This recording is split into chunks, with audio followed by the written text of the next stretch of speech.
Amici di Fuori Gioco, quando a parlare non è solo il campo. Buonasera a tutti da Francesco Casicci, 2 minuti dopo le 21 in rigorosa diretta per quello che è la nostra puntata numero 19 di questa stagione sportiva. Allora, focus sempre sul calcio dilettantistico, in particolar modo siciliano. Nella prima mezz'ora calcio giovanile, nella seconda parleremo di Serie D, Girone I e di eccellenza e anche di promozione con Giorgio Cicirello, attaccante in forza alla Cireale Calcio, match winner della vittoria di Gioia Tauro, e avremo anche Santo Privitera, ex centrocampista in forza quest'anno alla Nissa, lo scorso anno in forza al Siracusa, e che ha vinto appunto il campionato, il massimo campionato dilettantistico siciliano. Ma entriamo subito nel vivo di questa mezz'ora, sempre con Davide Cicero dagli uffici di Tornei Giovani Sicilia. Buonasera Davide.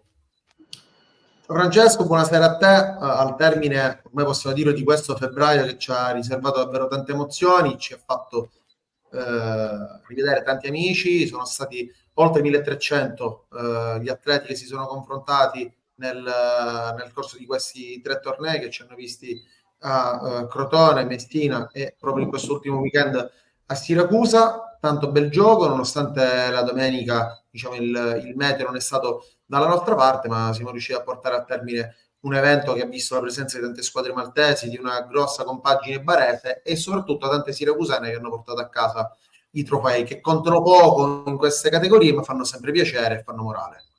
Assolutamente, hai detto già in parte quello che è stato il weekend, che senz'altro ha visto proprio tanto settore giovanile, tanta attività di base proprio nel quartier generale dell'Accademia Siracusa, il Pantanelli Sport di Cristian Romano. Buonasera Cristian. Buonasera a tutti. E allora è stato un weekend direi importante all'insegna della continuità, 9 edizioni già in archivio per l'Angelo Guardo Aretusa Cup, un appuntamento in calendario fisso, un appuntamento che ovviamente è molto gradito non solo ai siracusani, quest'anno anche a tante squadre che venivano dalle province limitrofe e anche da Malta e anche da Bari. Sì, è stato un torneo bellissimo come ogni anno, ovviamente. Quest'anno abbiamo avuto la fortuna di avere anche squadre diverse, di diversa nazione, quindi di Malta, squadre che venivano dalla Puglia, come diceva Davide, e moltissime squadre siciliane. È stato bellissimo confrontarsi con altre realtà, come sempre, e come sempre è bellissimo vedere appunto tantissimi ragazzini giocare e divertirsi. Assolutamente. Tra le protagoniste abbiamo visto, tanto nei pulcini quanto nel biennio esordienti, la Libertas Rarinantes. Abbiamo qui mister Roberto Culotti, responsabile del settore giovanile della società affiliata, tra le altre cose, Milan.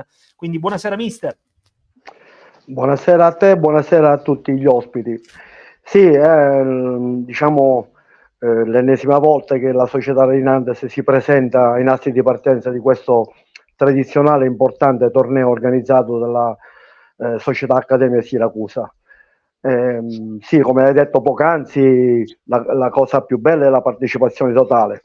È chiaro che poi, a prescindere dai vinti e i vincitori, l'importante è che vinca lo spettacolo, vinca lo sport, come credo anche in questa edizione si sia dimostrato ampiamente, nonostante la domenica così funesta di pioggia, ma questo è bello del calcio perché è uno sport all'aria libera, quindi la pioggia fa parte ed è tante volte protagonista nei campi di calcio, e quindi da questo punto di vista la pioggia, come si dice, è stata benevola da un certo punto di vista, così i nostri ragazzini, tutti i ragazzini si sono potuti confrontare in un campo bagnato con la pioggia, provare l'ebbrezza come i grandi campioni. Assolutamente, è stata una domenica di pioggia, come nel sottotitolo, a far da contraltare invece a un venerdì e un sabato addirittura quasi soleggiato, anzi toglierei quasi, Cristian, sono stati 2 giorni che lasciavano ben sperare, poi la famosa nuvola un po' ha macchiato tutto, che poi non è stata una nuvola vera e propria a Siracusa, ma un po' in tutto il sud Italia, Sicilia in particolar modo. Sì, venerdì e sabato siamo riusciti a fare il torneo nel migliore dei modi. Come dicevi tu, Francesco, c'era un bel clima, non c'era la pioggia, c'era il sole, e speravamo anche che domenica andasse così, ma purtroppo la nuvola di Fantozzi è stata su di noi, ma siamo riusciti a terminare il torneo nel migliore dei modi. Devo dire che nonostante la pioggia si è espresso un buon calcio e le fasi finali sono state giocate nel miglior modo possibile. I ragazzini hanno dato l'anima e sportivamente hanno concluso le attività nel miglior modo possibile. La pioggia per loro non esisteva in quel momento, forse esisteva per noi che eravamo a bordo campo, ma loro si sono divertiti e hanno concluso nel miglior modo possibile.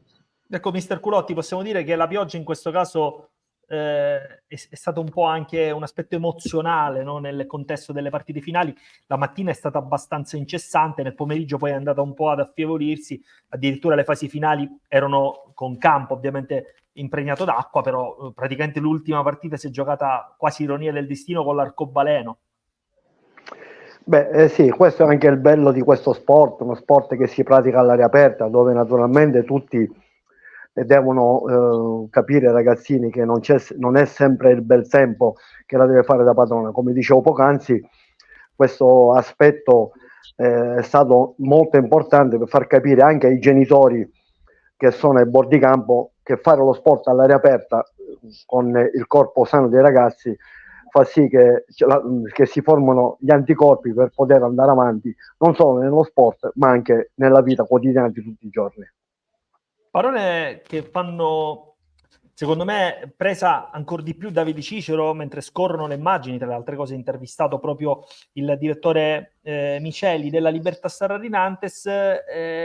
Serve anche probabilmente un po' un aspetto che va in contrasto, ecco, che faccia capire al ragazzo che bisogna giocare un po' in tutte le temperature, in tutti i climi. Probabilmente bisogna anche educare in questo senso chi vede le partite, che sì, è vero, sono ragazzi e quindi logicamente bisognerebbe giocare nel miglior campo possibile, nel miglior clima possibile, però non sempre è possibile, ecco, sotto questo punto di vista, scusate il gioco di parole. Francesco, il calcio è uno sport che si pratica all'aperto. Ovviamente in qualunque condizione meteo siamo abituati a vedere partite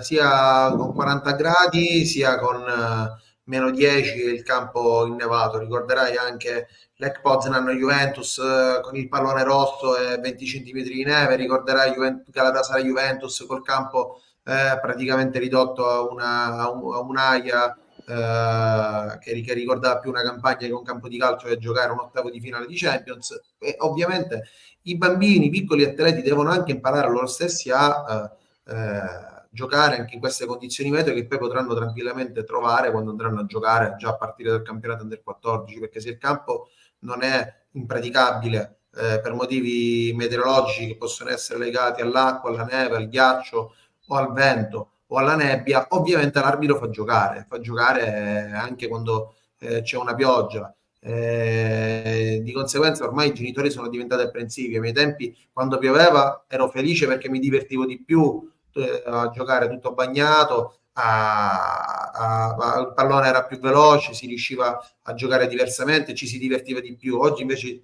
con la presenza dei genitori a bordo campo, alcune apprensioni sono diventate vere e proprie ossessioni. Non c'è nulla di male se si gioca con un po' d'acqua.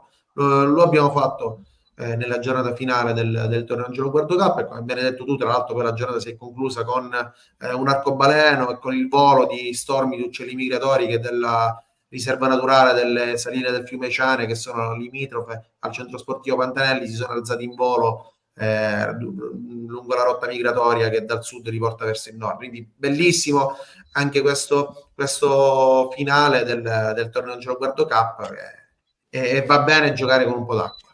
Da un punto di vista tecnico, Cristian Romano, cosa ti ha impressionato? Cosa ti ha anche, diciamo così, dato ulteriori stimoli? Ricordiamo comunque, al netto anche delle partite finali, che l'Accademia Siracusa ha centrato il double sia con gli under 13 che con gli under 12, Libertas Sarrarinantes competitiva con entrambe le categorie, addirittura con i pulcini ha fatto meglio di tutti nel triangolare, lo possiamo dire, davanti appunto all'Accademia e al Catania Football Club. Poi molto bene la New Eagles, che ha comunque una squadra, una società che rispetta un po' tutte le categorie, no Cristian? Bene sia col settore giovanile e sia con l'attività di base. Eh sì, comunque a livello tecnico si evidenzia poi il lavoro fatto durante l'anno nelle varie società, come hai ben detto tu, hanno ben figurato sia la New Eagles che col settore giovanile comunque sta facendo bene anche negli elite, ma hanno ben figurato anche la Libertas e la Rinaldes, portando tutte le loro squadre nelle fasi finali. Quindi quando il lavoro viene fatto e svolto nel miglior modo possibile, i risultati si vedono. Vorrei fare anche un appunto che abbiamo avuto quasi tutte le siracusane che sono arrivate nelle fasi finali. È un vanto per appunto la provincia di Siracusa, perché vuol dire che comunque dei ragazzi validi ci sono, ma ci sono anche dei tecnici importanti che riescono a svolgere un lavoro abbastanza importante, che porta appunto questi risultati, perché avere tutte le squadre, le società siracusane, non solo appunto l'Accademia, la Rinaldes, ma l'RG e altre, vuol dire che si lavora bene. Assolutamente, conviene, mister Culotti, credo che voi siete stati una felice espressione, ecco, del movimento in provincia in questo torneo. Sì, diciamo che ci siamo confrontati col meglio della provincia della città e della provincia di Siracusa, e con diverse squadre fuori che hanno tenuto veramente bene il campo. Abbiamo visto un livello tecnico medio-alto, nonostante appunto nella giornata finale il campo non li abbia aiutati così tanto da questo punto di vista. Io la cosa che mi auguro, che questa qualità espressa dai ragazzi, come dice Christian, ragazzi che sono, diciamo così, lavorati, diciamo, dico egregiamente bene da tanti tecnici bravi siracusani, abbiano la loro massima espressione fra qualche anno, quando mi auguro che a Siracusa la squadra maggiore, che è Siracusa, che in questo momento io mi onoro di aver fatto parte del Siracusa anni 70, 80, 90, e quindi sono uno che viene dal settore giovanile, e quindi mi auguro che qualcuno di questi ragazzi possa avere la possibilità e la costanza che un giorno possano indossare, perché no, la maglia del Siracusa, e raggiungere degli obiettivi importanti come vittorie di campionato, vittorie di altri trofei, perché poi a quei livelli, come dice un grande del calcio italiano, il risultato non è importante, ma è l'unica cosa che conta. Tra le altre cose, mister, lei ha giocato ovviamente da siracusano svariati anni appunto col Siracusa, ma ha chiuso col Trapani, se non vado errato, la sua carriera. Io la mia carriera poi l'ho chiuso con l'Agragas nella stagione 87-88. Ci sono stati 3 anni di Trapani con la vittoria di un campionato. Io sono stato anche capitano del Trapani, mi sono trovato bene in questa città, ho degli amici. Quest'anno mi trovo in mezzo, tra virgolette, a due fuochi, perché c'ho il Siracusa da un lato, il Trapani dall'altro lato, ma sono stato anche un ex ad Agrigento con l'Agragas e anche con Ragusa, dove allena il mio caro amico Giovanni Gnoffo. Quindi in questa categoria sono stato in tante di queste società in cui ho avuto l'onore e il piacere di indossare e rispettare queste gloriose maglie. Salutiamo ovviamente chi ha scritto nel corso di questa diretta: Daniele Cutispoto, salutiamo Giuseppe Campisi, ovviamente un caro saluto appunto al dirigente e super attivo ovviamente all'interno delle dinamiche della Libertas Rinantes, che comunque lavora davvero egregiamente, soprattutto con i piccoli ma anche con le squadre del settore giovanile. A tal punto, mister, così approfondiamo anche l'argomento, diciamo, del weekend settimanale, perché è andata bene, no? Con entrambe le squadre in cui partecipate, ovviamente il campionato Elite Under 17 con una vittoria contro il Mister Bianco, ma bene anche gli Under 15 in casa della Virtus Avola, 1-0 di misura. In questa classifica potete magari pensare di fare un piccolo balzo nei playoff per cercare il salto nell'Elite. Ci proviamo, non è facile, la considerazione che la squadra Under 15 quest'anno è formata da 2009, anche da parecchi 2010, e proprio nelle ultime settimane, come io personalmente, a me piace lavorare con i ragazzi sotto età, anche degli 2011 che sono stati presenti al torneo Angelo Guardo già da qualche settimana, sono impiegati anche in pianta stabile nella categoria Under 15. Anche ieri ad Aula, nella trasferta vittoriosa, Galeota, centrocampista classe 2011, ha giocato 35 minuti e si è ben comportato, quindi il lavoro è di prospettiva perché è giusto che sia così, quindi non è una classifica molto tranquilla che ti permette oltretutto di lavorare ancora bene col sorriso sulle labbra durante l'arco della settimana.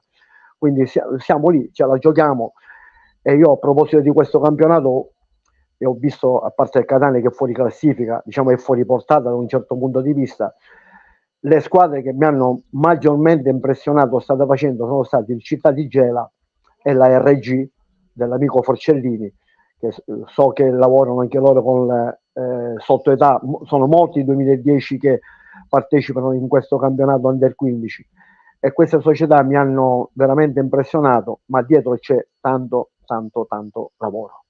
Assolutamente, ovviamente mister ti riferivi al Catania che gioca essenzialmente con 2010, una squadra sotto età, perché il Catania fa parte del massimo campionato, cioè del campionato di Serie C, quindi giovanile. Davide, abbiamo spesso tessuto le lodi delle squadre, soprattutto tra queste, Calcio Sicilia e Accademia Siracusa, che stanno vincendo i gironi anche abbastanza in carrozza. Ecco, cosa è successo invece negli Under 17? Perché entrambe hanno perduto, entrambe in casa.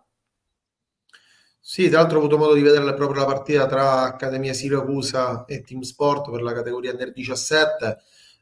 Una Team Sport che comunque ha approfittato delle occasioni da gol che ha avuto, con degli ottimi contropiedi gestiti bene, che hanno portato 3 punti in cassa per quanto riguarda un gruppo che comunque è ben allenato, un gruppo che sta crescendo bene da anni insieme. È una società, comunque la Team Sport, che è diventata, per quanto riguarda il panorama catanese, un fiore all'occhiello del calcio giovanile e della scuola calcio. Comunque un'ottima Accademia Siracusa che ha perso qualche punto di troppo nelle ultime uscite, ma che comunque ha disputato fin qui un gran campionato. L'obiettivo poi non è solamente quello di arrivare primi in classifica, ma quello di sfornare giovani talenti. Cristiano Romano è riuscito benissimo a farlo negli ultimi anni, anche alcuni giocatori hanno vestito maglie pesanti, anche quelle dell'S Verona stessa, a cui è affiliata l'Accademia Siracusa, e quindi lanciare giovani calciatori e poterli mettere in scena, mettere in campo in un campionato come quell'Elite e governare la classifica praticamente dalla prima giornata fino ad oggi è un punto assolutamente a favore della società, che ormai a tutti gli effetti rappresenta il Siracusa di Serie D. Assolutamente, Cristian, una sconfitta che può comunque starci. Avete 4 punti di vantaggio sulla GameSport Ragusa, che però dovrà recuperarne una gara. Potrebbe essere importante, ecco, al primo anno di simbiosi con la società del Siracusa, un double, cioè una doppia vittoria, al netto che poi si faranno i playoff. Adesso ci sta anche un calo fisiologico, appunto, dopo questa sconfitta con gli Under 17. Sì, infatti per me lo è un calo fisiologico, un po' di concentrazione, ci può stare, infatti non deve essere un disastro per i ragazzi, ma bisogna stare tranquilli, concentrarsi, allenarsi questa settimana, stare in gruppo tutti insieme e continuare quello che si stava facendo. Ovviamente il nostro obiettivo, come dicevi tu, sì, è quello e fa bene anche vincere il campionato, ma come ha detto Davide, il nostro obiettivo è quello di sfornare i piccoli calciatori, sia per la prima squadra nostra che è il Siracusa Calcio, ma anche per i professionisti, dove già qualcuno comunque sta andando a provare, perché abbiamo parecchi ragazzi nostri che durante la settimana vanno in parecchie squadre di Serie A, vedi Sampdoria, vedi Sassuolo, Hellas, insomma abbiamo parecchi ragazzi che sono in rappresentativa regionale e anche nazionale, quindi diciamo che i nostri obiettivi li abbiamo raggiunti, che erano questi. Poi se c'è anche il merito di vincere il campionato, che ben venga anche quello e siamo felici, ma il nostro obiettivo è quello di sfornare piccoli calciatori. Ecco. Assolutamente, mentre abbiamo ripristinato il collegamento con mister Roberto Gulotti che avevamo perduto, dicevamo una vittoria comunque importante, quella degli Under 17, in prospettiva salvezza, siete al 9° posto, avete dietro di voi Stella Nascente, Ionia Calcio e Mister Bianco. La classifica dice che potreste disputare il play-out, però farlo in casa sarebbe comunque almeno un vantaggio. Ecco, tu mister, come valuti questo rush finale? Ma sicuramente la squadra ora è in leggera ripresa, è stata sfortunata in qualche situazione, è stata molto ingenua in altre tante situazioni, con alcune squadre magari, diciamo, gara ce ne sono state, diciamo, c'è stata poca gara da questo punto di vista. Anche questa è una squadra un po' che paga leggermente lo scotto di una turnazione fra 7 e 8, che naturalmente ci vuole sempre quel mix un attimino di conoscenza del campionato, ma ora, diciamo, nel rush finale sta tentando in tutti i modi quantomeno di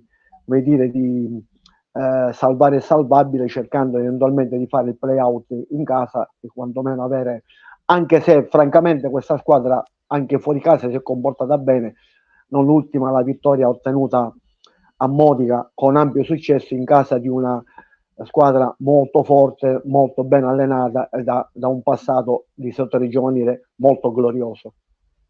Christian, la sensazione è che il campionato Elite abbia dato imprevedibilità. Spesso i risultati sono diciamo da tripla, perché è giusto che sia così, perché se ovviamente abbiamo 24 squadre, al netto di qualche evidentemente squadra che non è stata costruita probabilmente con i giusti crismi, ma ci può stare perché comunque ogni anno è sempre diverso da un altro, però vediamo comunque almeno il piacere di vedere da un punto di vista estetico una partita che possa essere quantomeno imprevedibile allo 0°. Il tuo punto di vista? Allora, ti dico che forse è proprio il girone di ritorno, devo dirti che è un altro campionato vero e proprio. Forse c'è stato il timore dell'inizio del campionato dove le squadre un po' si dovevano assestare e ci sono stati dei risultati anche un po' troppo alti come risultato, ma adesso tutto il girone di ritorno sto vedendo tutte le squadre che abbiamo incontrato e che hanno avuto un assetto importante anche sul campo, giocano tutti un bel calcio e devo dire che veramente oggi posso dirti che il campionato Elite ha un'enorme differenza con il campionato regionale. Ed è almeno questo l'obiettivo che probabilmente si auspicavano tutti, addetti ai lavori, società, staff tecnici, ovviamente la LNB e il Comitato Regionale Sicilia, che finalmente insomma ha trovato la risposta anche all'antidoto probabilmente ad una serie di criticità che stava palesando il calcio siciliano da qualche tempo. Davide, nel campionato Under 15 invece l'Accademia Siracusa difatti abbiamo apostrofato come exploit, ma non ha giocato in casa dell'Accademia Barcellona, partita rinviata per maltempo, però è un exploit perché ha vinto già con 2 settimane di anticipo rispetto ad oggi, un grande successo quello dei ragazzi di Amodio e Luca Moncada. Trapani che invece ha battuto l'Atena, si sta un po' affievolendo la forza d'urto dei 2009 di Soffiaruta, adesso è il Trapani alle spalle del calcio Sicilia. Sì, l'Accademia di Siracusa col gruppo Under 15 è inutile anche commentarla, 15 vittorie, 3 pareggi, nessuna sconfitta, 13 che potrebbero essere 16 punti di vantaggio sulla seconda che è la New Eagles, con GameSport e Team Sport Millennium immediatamente dietro. Una squadra assolutamente che è stato un rullo compressore per tutto quanto il campionato. Ovviamente ci sono adesso delle partite da recuperare, soprattutto nel girone B, per il maltempo che c'è stato in quest'ultimo weekend. Ricordiamo che si faranno molte già domani. Esatto, ricordiamo ci sono 3 giornate che mancano e quindi è importante recuperarle il prima possibile e adesso recuperarle adesso entro il prossimo weekend ha un valore certamente diverso rispetto a recuperarle tra 1, 2, 3 settimane, quando magari già alcuni verdetti saranno conclusi, e quindi per dare piena regolarità ai campionati è bene recuperarle il prima possibile, non come è successo magari in passato, far passare settimane, mesi e poi andare a vedere risultati assolutamente discutibili. Per quanto riguarda, diciamo, l'Under 15, il girone A dell'Elite è un girone che ha parlato palermitano fin da subito con la sua Atena e il Trapani, che hanno dato filo da torcere anche per la lotta alla zona playoff, un calcio di Sicilia che comunque mantiene saldo il proprio primo posto. Ormai mancano 3 punti per l'aritmetica e solamente il Trapani alle spalle del calcio Sicilia. C'è da lottare invece per quanto riguarda sia l'Accademia Panormus che la Fortitudo Bagheria per insidiare una posizione importante per la zona playoff. E ricordiamo che non ci devono essere più di 9 punti di distacco tra seconda e quinto, tra terza e quarta per disputarli. Poi ovviamente è sempre vincente anche la lotta per mantenere il titolo elite, un titolo pesante, un titolo che ovviamente è importante anche per dare una continuità ai gruppi che entrano l'anno seguente nella categoria sia under 17 che under 15, fa tanta visibilità e tanta pubblicità porta anche per i nuovi iscritti nella scuola calcio l'anno seguente, quindi ovviamente tutti ci tengono e ci sono alcuni scontri diretti che incominciano a pesare tanto, visto che mancano solamente 9 punti a disposizione al termine del campionato. Contano questi parametri, giustamente ci teneva Davide a sottolinearli, mister Culotti, perché è chiaro che poi nella programmazione una società deve portarsi dietro sicuramente il lavoro, però è un po' a scalare, no? Cioè, se fanno bene gli allievi è chiaro che i giovanissimi poi andranno a traino e disputeranno la categoria senz'altro più importante e viceversa, no? Sì, sicuramente categoria più grande deve essere sempre da traino per le altre categorie, anche perché naturalmente i più piccoli cercano un attimino sempre di emulare quelli più grandi. Come hai detto tu poco fa, naturalmente è una buona cassa di risonanza, perché poi ne beneficia tutto l'indotto, e per indotto intendo l'attività di base, la scuola calcio, dagli esordienti ai pulcini, ai piccoli amici, ai primi calcio, al baby goal che dir si voglia. Questo è diventa poi un biglietto importante per poter programmare il futuro della prossima annata. Salutiamo Luciano Sacco, complimenti per la trasmissione, un saluto a tutti i presenti, in particolar modo al nostro Cristian Romano, salutiamo anche Giuseppe Angelica, il mister Forcellini, insomma tanti gli addetti ai lavori che ci stanno scrivendo, ci stanno salutando, quindi un piacere anche salutarli. Cristian Romano, il futuro cosa dice a partire dal prossimo weekend, ma non solo in campo? C'è ovviamente una programmazione che vi vedrà sicuramente già sul pezzo per rinsaldare anche rapporti ovviamente sia con il Siracusa ma anche un po' con tutto il tessuto ovviamente aretuseo. Sì, ovviamente noi il nostro è un lavoro di programmazione per la continuazione di questo progetto, per l'anno prossimo sicuramente se rimaniamo nei dilettanti con la prima squadra da dilettanti, e quindi affrontare il campionato che ci spetta, ma ovviamente saremo pronti anche se ci fosse la nostra prima squadra che approderebbe nella Lega Pro. Ovviamente campionato elite, come diceva prima Davide, sono dei campionati importanti, ma bisogna essere pronti per affrontarli e avere una programmazione che parte da dietro, perché poi si ritrova uno a vincere un campionato, entrare in un campionato elite e magari poi non hai dei ragazzi pronti per affrontarlo. Attenzione, sono campionati impegnativi anche economicamente, quindi dispendiosi, ci sono trasferte importanti. Quanto costa, Cristian, una trasferta mediamente in una stagione sportiva? Non per fare i conti in tasca, però il girone B, per esempio, è stato particolarmente oneroso, perché c'erano province di Siracusa, Ragusa, Catania e Messina, soprattutto tirrenica. Guarda, se io ti dico solo una spesa, per andare e tornare solo in pullman, senza fare un pranzo, senza avere altre spese, quindi la spesa solo del pullman, per andare a Capodorlando ci vogliono una media di 1.800 euro, quindi sai che ogni domenica affrontare queste spese sono veramente spese importanti e si sommano per 2 campionati elite, siamo quasi a un campionato di eccellenza. Possiamo dire, Cristian, senza timore di essere smentiti, che se ne vanno 3.000 euro con una pensione completa e una notte fuori? Sì, senza ombra di dubbio, I prezzi poi sono alle stelle in questo momento, quindi lo sapete anche voi che ci lavorate con i pullman, con il hotel, quindi affrontare dei campionati e non avere anche i ragazzi adeguati per poter fare questi campionati è veramente un flop poi, quindi bisogna stare attenti e lavorare duramente e non fare dei passi falsi, ecco. E ricordiamo anche che quando vengono rinviate le partite, caso impraticabilità del terreno di gioco, come è successo in questo weekend, le lunghe trasferte non vengono rimborsate da nessuno. sono spese che devono essere risostenute, spesso sono a carico della società o in parte della società, in parte ai familiari, quindi ovviamente è un dispendio non solo di risorse in termini di tempo, ma anche logistica ed economica non indifferente, e a maggior ragione fare un campionato elite non è per tutti, chi lo fa ha un grandissimo privilegio.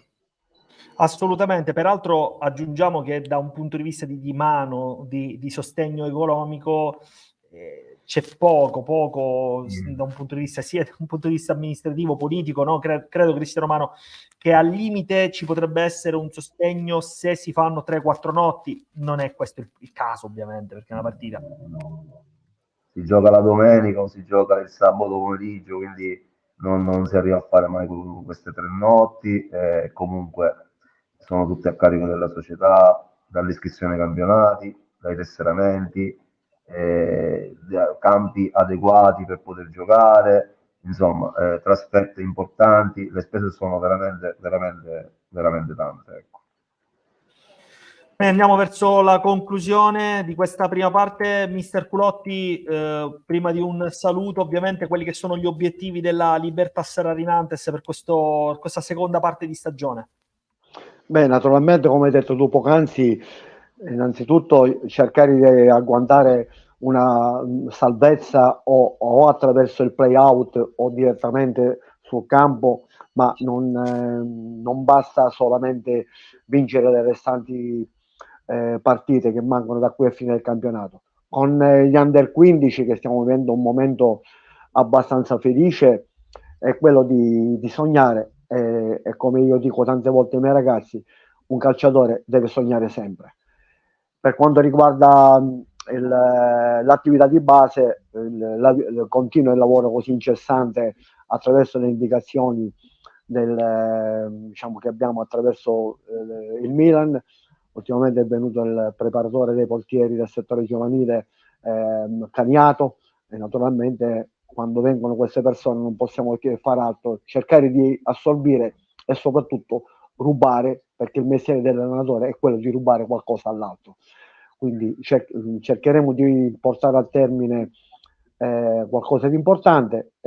Ci sarà più avanti anche la partecipazione nel gruppo della Rainandes del 2013 alla Milan Cup, in cui ci confronteremo con tutte le realtà marcate Milan. Avremo ancora modo per parlare ovviamente di campionati regionali, anche finestre sui campionati provinciali.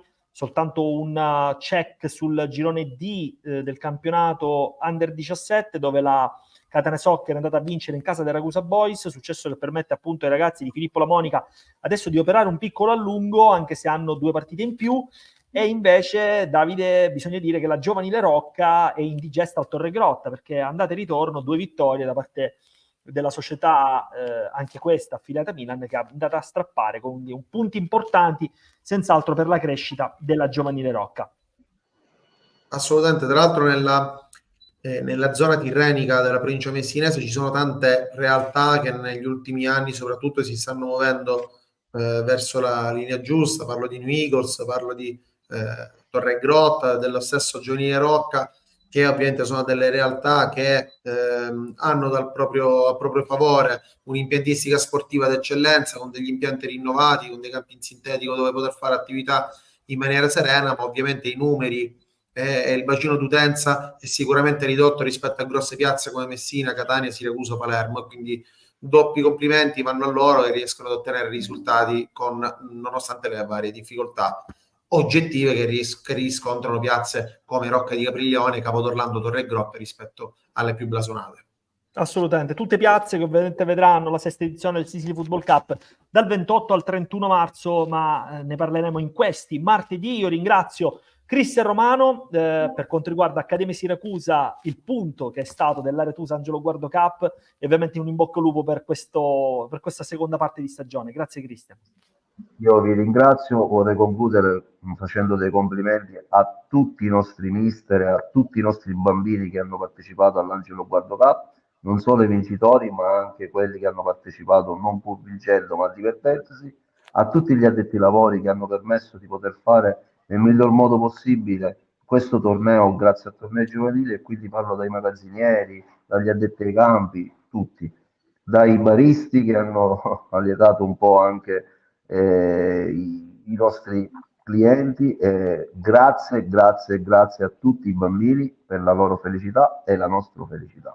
Assolutamente. Grazie Christian, una chiosa sacrosanta. Grazie a Roberto Culotti per quanto riguarda la Libertas Rarinantes. Un arrivederci alle prossime battute, mister. Grazie anche a voi, ringrazio anche da parte mia la partecipazione a tutte le squadre, naturalmente anche le squadre della mia società che si sono ben comportati. E viva lo sport e viva i giovani, forza il gioco del calcio, è il gioco più bello del mondo. Grazie mister, grazie e grazie anche a Davide Cicero per essere intervenuto questo martedì. Ci vediamo martedì prossimo.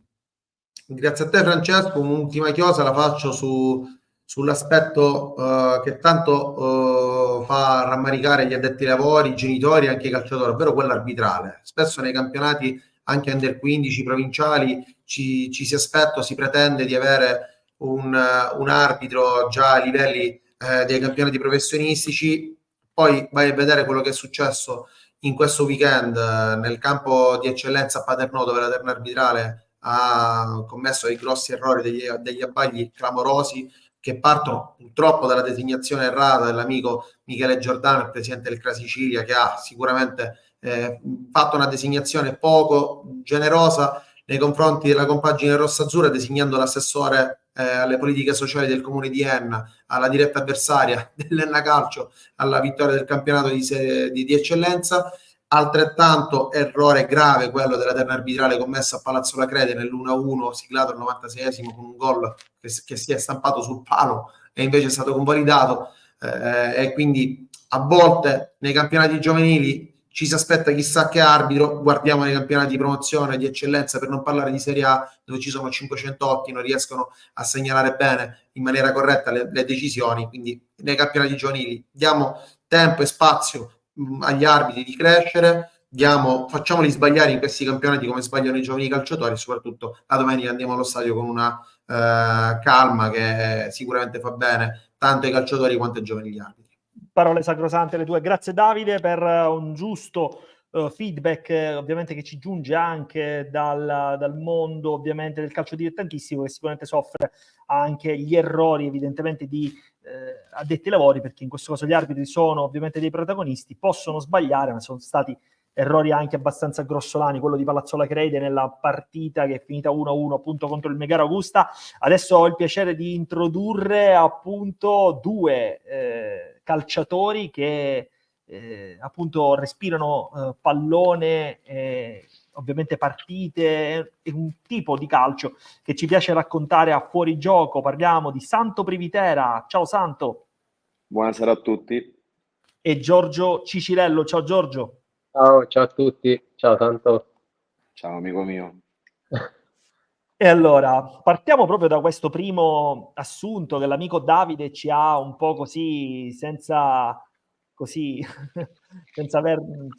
avercelo così spifferato, perché è chiaro che è stata una settimana dura, no? Da un punto di vista di rumors arbitrali, anche di piccoli errori o anche di interpretazioni che poi hanno dato il via poi anche ad alcuni comunicati su tutti quello del Paternò. Santo Privitera, secondo te insomma è stato un po' un pasticcio, ecco, se la vogliamo detta tutta, un po' quello che è successo con l'assistente appunto che è un assessore appunto del comune di Enna, evidentemente ha dato un po' alla pretestuosità che ci possa essere stato anche qualche errore.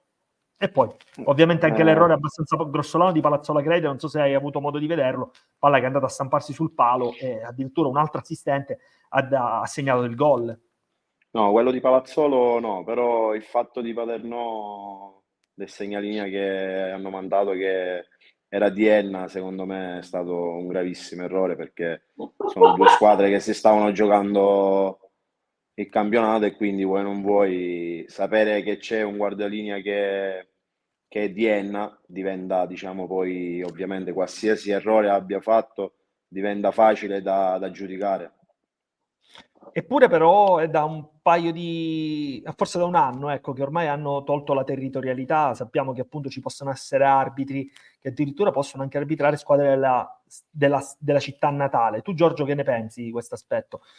In un'Italia che probabilmente è la madre patria del sospetto.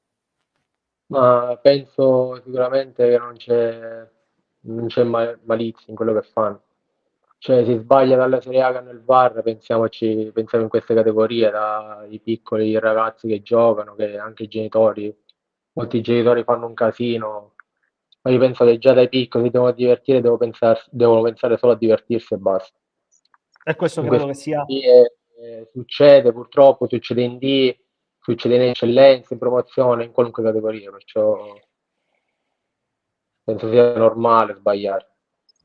Chiedo alla regia, in questo caso non so se chiedo un supplemento lavorativo ad Antonio, se è possibile recuperare proprio il video da Palazzola Creide, perché è abbastanza una topica, abbastanza clamorosa, il gol appunto al 96esimo minuto del Megara.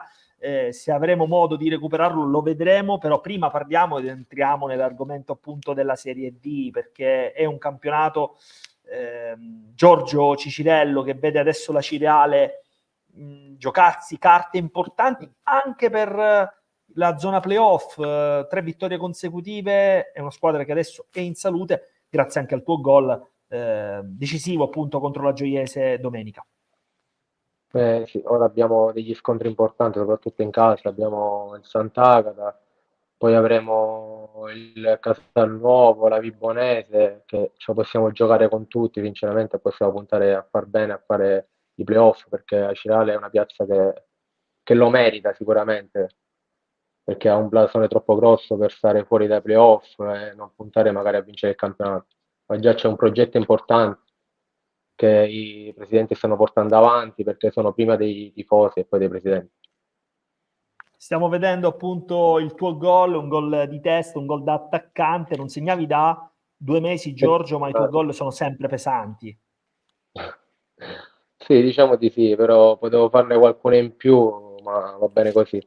Per essere la prima esperienza fuori casa dopo 7 anni, penso di stare facendo un buon campionato con la città. Domenica ritorni proprio al Biagio Fresina, No, stadio e... giochiamo qua in casa. Come scusa Giorgio? Giochiamo in casa. Giocate in casa, perdonami, già siete stati al Biagio Fresina, Sì, sì. chiedo venia, però giocherai contro il Città di Sant'Agata. Che emozioni sarà evidentemente affrontare la squadra che ti ha senz'altro comunque dato tanto da un punto di vista anche di carriera, ovviamente alla quale tu hai dato altrettanto. Ma sicuramente è bella perché rincontrerò il ragazzo con cui ho giocato anche con Santoli e poi anche i tifosi che verranno là, ma là sono molto attaccato a Sant'Agata, perciò sarà una bella giornata. Santo Privitello, tu hai giocato a Sant'Agata de Militello, è una piazza che può starci assolutamente in Serie D e che sta facendo molto bene, quarta attualmente assieme alla Reggio Calabria e tra l'altro da qualche settimana ormai a questo punto non è più nemmeno una sorpresa perché è una squadra che sta regalando vittorie anche di un certo tipo e di un certo prestigio. Beh, sì, diciamo che ha una compattezza come società, quindi riesce a costruire sempre una squadra che inizialmente parte sempre per la salvezza, ma riesce sempre già a metà campionato ad avere quei punti che gli permette di giocare tranquillamente. Stiamo vedendo nella Goal Collection che vi potete rigustare poi anche nei canali YouTube di Gazzetta del Sud, di Wii Sport, un po' tutti i gol di questo turno di campionato che è appena andato agli archivi, il turno numero 28, Santo Privitera che comunque diciamo che ancora di più caratterizza la fuga del Trapani. Adesso sono ben 13 punti, complice anche il riposo osservato dal Siracusa. È un campionato, diciamocelo francamente, Santo, che il Trapani non può più perdere ormai per come si è messo, per come si è ormai evoluto il campionato. Sì, sì, sono d'accordo con te, Ciccio. Il campionato è chiuso anche perché il Trapani credo che è la squadra più forte dove ha dimostrato di volere la Serie C a tutti i costi. Quindi vuoi o non vuoi poi le qualità escono sempre fuori alla lunga e il Trapani sta dimostrando di meritarlo. Ecco, fino a un mese circa, insomma poco più di un mese, Giorgio, il campionato comunque era tirato, equilibrato. Io addirittura ricordo un momento, un frame, fine primo tempo, tra Nuovi G Virtus, Siracusa e Vibonese e Trapani, addirittura il Siracusa avrebbe operato il sorpasso. Dopo 45 minuti la situazione è stata capovolta e quindi a quel punto il Trapani non si è più fermato e il Siracusa è anche inciampato un altro paio di volte. Probabilmente lì alla lunga ai punti merita il Trapani. Qual è la tua disamina? Qual è il tuo pensiero? No, secondo me, come hai detto tu, il campionato è finito quando il Trapani ha rimontato la Vibonese fuori casa e da 2-0 è finita poi 5-2, penso 4-2. Esatto, E 5-2. poi il Siracusa ha perso con l'Igea la stessa giornata, che era prima il Siracusa, che è arrivata seconda. Cioè, secondo me il Trapani è una rosa molto anche più ampia del Siracusa a livello di numeri, ma anche il presidente non si è risparmiato a fare mercato, perciò secondo me lo merita il Trapani per quello che stiamo vedendo. Tra l'altro ingaggi pesantissimi e Stratosferici. soprattutto importanti quando ancora il campionato era sul filo dell'equilibrio. Pensiamo a Marco Palermo, pensiamo a Roberto Convitto, due nomi non, Vabbè, non io Palermo l'ho comuni. visto giocare così, Roberto Convitto lo conosco, è un giocatore troppo forte per la categoria, dovrebbe giocare in C almeno, per come l'ho visto io giocare anche in anni passati. Santo Privitera, se ovviamente dico il Siracusa, cioè non è un toccasana, ecco, ovviamente, ma cerchiamo di pensare positivo, sponda Siracusa, ecco, tu che vi hai giocato lo scorso anno e hai vinto il campionato, passando dalla stancante, diciamo, corsa playoff, la società comunque è solida per puntarci l'anno prossimo, magari al salto di categoria, o pensi che poi ogni anno è una storia a sé? Bravo, ogni anno è una storia a sé. Diciamo che quest'anno hanno speso tantissimo, hanno formato una squadra abbastanza forte, però dall'altra parte c'è stato il Trapani che secondo me ha dimostrato di avere qualcosa in più. Non so se l'anno prossimo ci riproverà, lo spero per la piazza di Siracusa perché merita tantissimo. È una grandissima piazza con dei tifosi sempre a seguito che vivono di calcio, quindi spero per loro che l'anno prossimo il presidente ci riprova. Non voglio metterti in difficoltà, ma tu hai vinto da tante parti, hai vinto a Lentini, hai vinto a Siracusa, hai vinto a Giarre, tra gli ultimi successi, Paternò. hai vinto a Paternò, ultima proprio la piazza di Siracusa, in termini di pubblico, in termini di calore, in termini di partecipazione, forse quella più partecipativa, possiamo dirlo, tra quelle in Sì, cui sì, hai sì. giocato. Sì. Diciamo a livello di tifosi è stata quella più bella, perché voglio dire, in tutti i posti, quando si vince in tutti i posti bello, però a Siracusa c'è stato qualcosa di più bello. Poi ovviamente attenzione, nulla togliere ovviamente a piazze come Lentini, come Paternò, Giarre, Lentini, certo, dove il Giarre. calcio comunque è un fattore familiare, attenzione, perché No, credo vabbè, che, forse a credo che Giarre con la abbiamo Sicola vinto. Leonzo addirittura forse sia stata una vittoria non di Sì. meno, ecco, prestigiosa, soprattutto perché si No, stava aprendo un no. ciclo, no? Sì, però quando vai a giocare a Siracusa dove ci sono più di 5.000 persone, È capisci chiaro. l'importanza che ha questa città, questa maglia, eccetera. Non dico che forse a Giarre sarebbe stata la stessa cosa, però c'è stata la pandemia, quindi non abbiamo potuto festeggiare in maniera come volevamo. La stessa cosa a Paternò. Lentini è stato bello pure, però secondo me tra Lentini e Siracusa a Siracusa è stato molto più bello, più sentito. Più sentito, più sentito. Giorgio, ti chiedono quando a Licata, non so se ho letto bene la domanda, ma credo che fosse non quando passi da Licata, ma quando giocherai a Licata. Questo non lo so. Per ora mi concentro a fare bene con la Cireale, poi vediamo.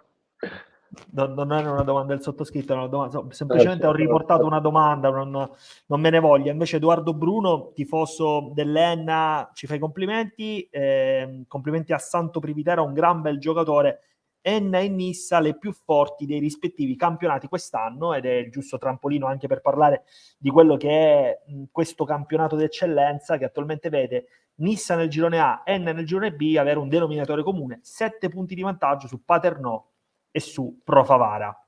Santo. 7 punti di vantaggio, sì. Il campionato ancora non è finito. Ovviamente siamo primi in classifica dalla prima giornata e ci vogliamo arrivare fino all'ultima. Giorgio, Non è tu con facile. No, è chiaro, è chiaro. Con un certo distacco, Giorgio magari, non lo so, accende un attimino il cellulare, lo smartphone, piuttosto che il computer e vede un po' i gol, si fa un'opinione. Ecco, tu che opinione ti fai? Parliamo prima del girone A, Nissa Pro Favara. Ho guardato più il campionato di Santo, perché dove conosco più gente più che altro. Ma io già dalla prima giornata puntavo tutto sulla Nissa, sinceramente, perché dove c'è Santo si vince sempre. Cazzo. Non dici una cosa tanto vera, insomma, c'è una casistica molto elevata che si vince con Santo, e quindi però bisogna dire, Giorgio, che fino a un paio di settimane fa il successo si era un attimino messo in dubbio, perché poi le partite sono Pro Favara quando hanno perso in casa, secondo me. Poi il Pro Favara ha perso la partita dopo e loro si sono ripresi alla grande. Ma poi conosco pure come lavora il mister Terranova, è molto preparato, perciò secondo me sono un'ottima squadra, un ottimo gruppo. Debiti scongiuri a parte, Santo, perché è giusto farli, giusto incrociare tutto, però adesso 7 punti sono comunque una giusta misura per guardare alle spalle con un po' più di serenità, per quanto ovviamente manchino, attenzione, ancora la bellezza di 7 partite. Diciamo insomma che siete messi sulla strada giusta. Sì, ma noi lavoriamo partita dopo partita, è normale che 7 punti ti danno quella tranquillità di lavorare meglio.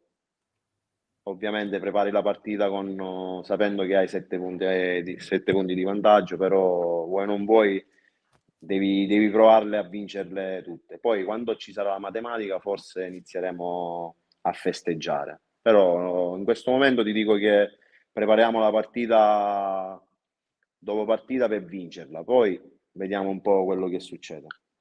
Ecco, la prossima partita, proprio in questo senso, è una partita comunque contro l'Athletic Club Palermo. Il presidente Giovannone ha già comunque proiettato tutto l'ambiente ad una unità di intenti. Quando l'ambiente si compatta, insomma, ci sono diverse migliaia di spettatori che vi seguono e che fanno il tifo per voi. Ecco, tu lo senti dal centrocampo, dove ovviamente conquisti i palloni e li smisti subito, il calore del pubblico biancoscudato.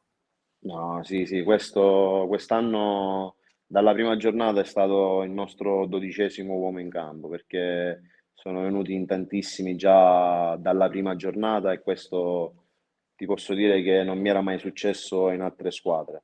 Invece qui a Caltanissetta dalla prima giornata ci hanno creduto subito e sono venuti in tantissimi a tifare.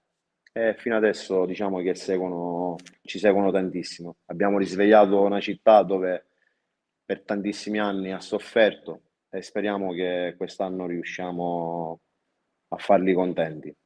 Tra l'altro è uno spaccato di Sicilia, quello centrale, che ritroverebbe la Serie D, parlo di Nissa e di Enna, dopo tantissimi anni, addirittura non vorrei scomodare, ma credo che l'Enna in Serie D addirittura dal 90, non vado dal 90, la Nissa decisamente qualche anno meno, però sarebbe senz'altro un successo proprio per l'area territoriale, non so se sei d'accordo, che credo proprio di sì. L'Enna soprattutto sì, già sapevo l'anno scorso che più di 30 anni che non va in Serie D. Caltanissetta non lo so, ma a me interessa poco, a me interessa vincere, o 30 o 10 anni, a me interessa vincere, poi si pensa l'anno prossimo in Serie D, si pensa l'Enna, Caltanissetta, sempre due squadre siciliane sono, ed è sempre una cosa molto positiva per il calcio siciliano. E io adesso ti faccio una domanda un po' che tu probabilmente ti aspetti, ma questa Serie D quando ritorniamo a farcela però da protagonisti, Santo? Perché tu sei un giocatore che la Serie D la conquista e poi ritorni a vincere l'eccellenza. Ti meriti di giocare in questo campionato? È più una scelta tua o una scelta del progetto poi condiviso o meno? Sì, sicuramente del progetto condiviso o meno. Magari poi ci sono tantissimi addetti ai lavori che magari dicono che non sono giocatori da Serie D, magari in eccellenza mi vedono meglio. Però alla fine a me interessa provare a vincere. Poi se c'è un progetto dove vogliono che io rimango e io capisco che posso rimanere, sicuramente non me lo faccio dire due volte. Anche a me piacerebbe giocare sempre in Serie D, ma non sempre si può. Ci vogliono le persone giuste e il progetto giusto. Giorgio Cicirello, l'identikit del giocatore da Serie D qual è? Un giocatore scafato come Santo Privitera o un under in mezzo al campo? Ma intanto il prossimo anno ci saranno 3 under e non 4, Ecco. perciò Santo potrebbe rientrare in Serie D tranquillamente, ma anche ora, per le qualità che ha, per la leadership che ha, per me, cioè io vorrei giocare sempre con uno come lui, non perché è qua, ma l'ho Grazie, detto sempre, grazie. è solo la verità. No, penso che siamo tutti d'accordo, no, per distacco con te Giorgio su queste considerazioni, perché ovviamente giocatori di una certa esperienza incidono, e nella Cirale Giorgio comunque è una squadra, un mix, no? Di giovani e anche di giocatori senz'altro più grandicelli. Come vedi Zuppel in avanti? Se ne parla molto molto bene. Sì, ma Diego è un gran giocatore, viene dalla C, dico, però ancora è un 2002. Può fare ancora di più, sicuramente, ma dobbiamo ricordarci che è un 2002, non deve avere tante pressioni, deve stare tranquillo, si deve fare il suo campionato e lo sta dimostrando che sta facendo bene, deve continuare così. Direi di sì. Santo, Forte. sì, ma abbiamo visto insomma dei gol. 2002 forte. No, l'ho visto, qualche partito l'ho visto. Giorgio, spiegaci un po' la Cirale, soprattutto da vicino, perché abbiamo avuto anche in passato opinioni positive anche dall'ambiente Granata. È chiaro che ultimamente sono uscite anche delle considerazioni che forse sembrano quasi così, non strane, ecco, perché proprio viene un po' meno probabilmente la grande affluenza di pubblico della Cirale. Noi siamo sempre stati abituati a vedere invece i tifosi Granata assiepare un po' lo stadio Ace Galatea, l'ex Tupparello, però ecco ti chiedo che progetto state vivendo in questa stagione dove probabilmente vi era stato chiesto di fare un buon campionato, una salvezza tranquilla e l'avete raggiunta con larghissimo anticipo. Ma sì, ma cioè, almeno rispetto agli altri anni, da quello che mi hanno raccontato, quest'anno è totalmente diversa la situazione, perché come ho detto prima, ci sono due presidenti che sono prima due tifosi, stanno mantenendo tutti gli impegni presi. Poi sul fatto dei tifosi, che magari c'è meno affluenza al campo, ma sul fatto degli ultras non possiamo dire niente, perché sono sempre là, sono venuti a Gioia Tauro in 50, a, a Portici altri 50, cioè sono sempre con noi.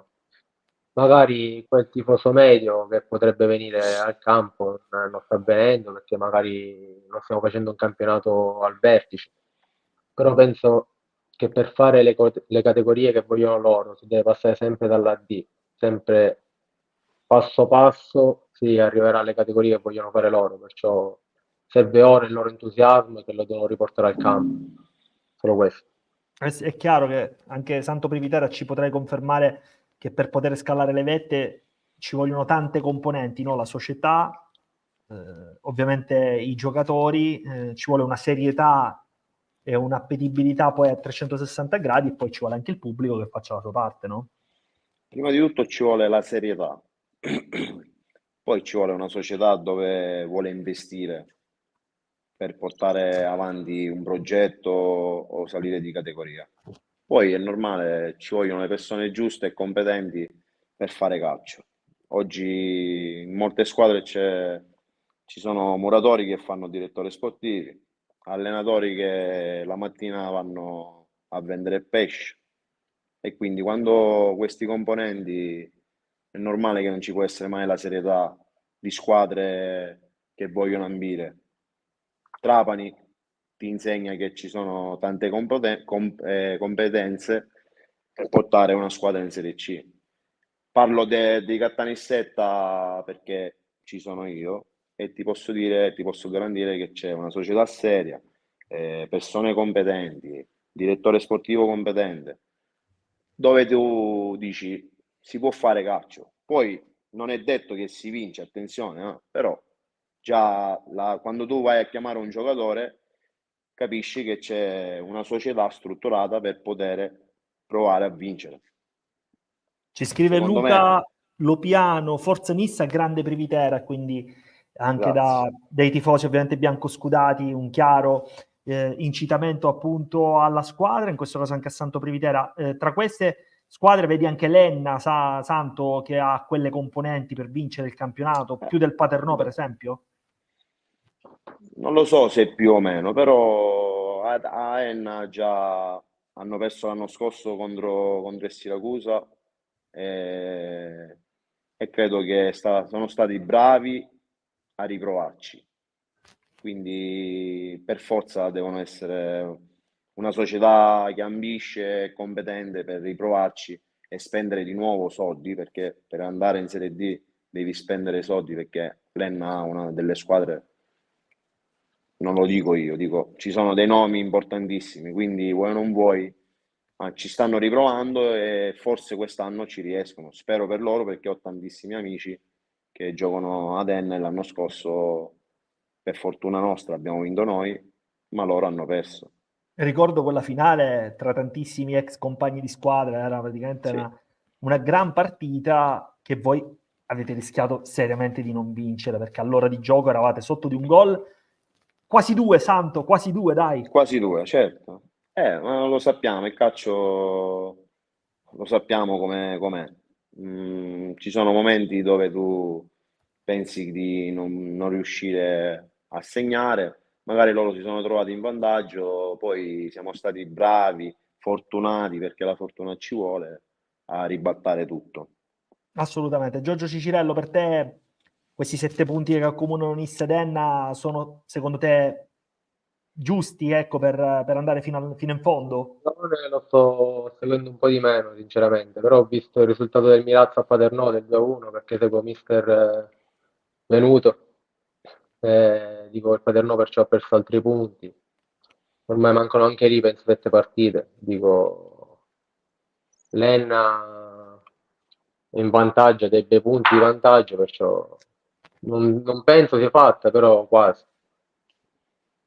Decisamente, insomma, sono quei punti che possono e potranno decidere. Una domanda a testa e andiamo verso la conclusione. Giorgio, dicevamo appunto della partita contro il Sant'Agata, poi invece sarete praticamente no, giocherete a quel punto subito dopo a Poi andremo Ragusa. sì. A Ragusa. Insomma, è un campionato che vi può permettere di fare uno step migliorativo, anche perché i playoff comunque possono essere un fascino, però bisogna anche sempre considerare il valore che poi può avere, insomma, il playoff anche all'interno proprio del contesto societario. Ricordiamo che un playoff è una speranza, ecco, una porta d'accesso molto lunga e molto lontana per la categoria superiore, che in questo caso è la Serie C.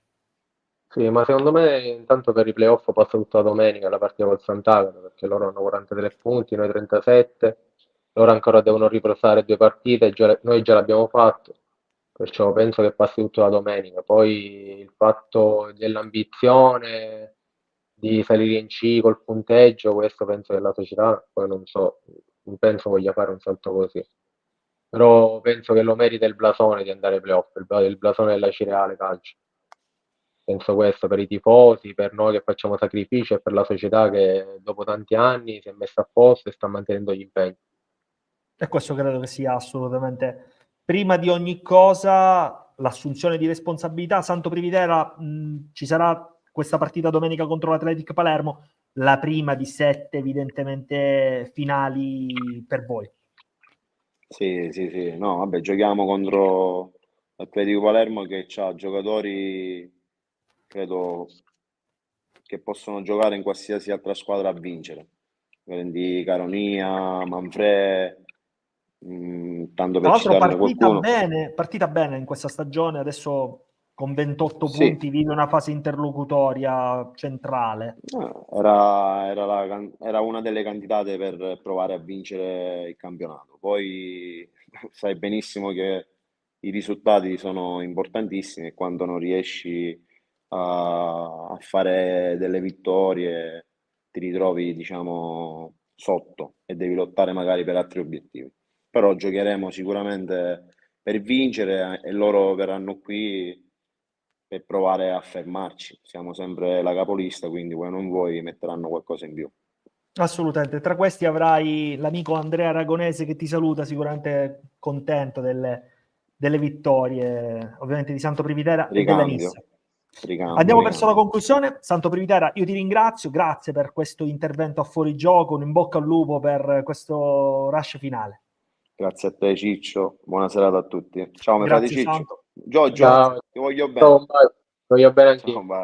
Ciao, Grazie ciao. Santo Previtera e grazie a Giorgio Cicirello, grazie Giorgio, complimenti ancora per il gran campionato e per queste partite che mancano alla conclusione del campionato. Alla Grazie prossima. Giorgio Cicirello, grazie Ciao. ancora. Un caro ovviamente ringraziamento anche agli uffici stampa, ai responsabili della comunicazione, in questo caso a Sebambra per Aciriale, Alessandro Silverio per quanto riguarda la Nissa. Andiamo verso la conclusione. Io ringrazio ovviamente Antonio Caro e alla regia di WeSport per aver dato assistenza alla parte tecnica. Un saluto a martedì prossimo per una nuova puntata, sarà la numero 20 di Fuori Gioco, quando a parlare non è solo il campo. Buonanotte a tutti.